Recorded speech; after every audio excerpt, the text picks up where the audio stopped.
അവൻ സ്വന്തം ചിലരെ അവൻ ശക്തിയോടെ ധൈര്യത്തോടെ അഭിഷേകം ചെയ്ത പ്രാർത്ഥന സ്ഥലത്ത് വെളിപ്പെടുന്ന ആത്മസാന്നിധ്യം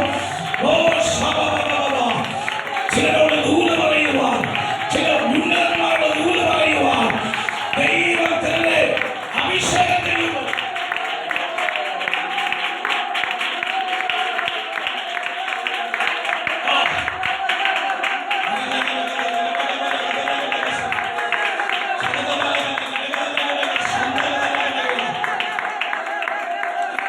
ദിവസങ്ങളിൽ ഈ ചർച്ചിനകത്ത് വെളിപ്പെടുന്ന പ്രാർത്ഥനയുടെ അന്തരീക്ഷം മനസ്സിലാക്കിക്കൊണ്ട് ആത്മാവിൽ പ്രഖ്യാപിക്കുന്നു. അങ്ങനെ ചിലരെ ദൂത്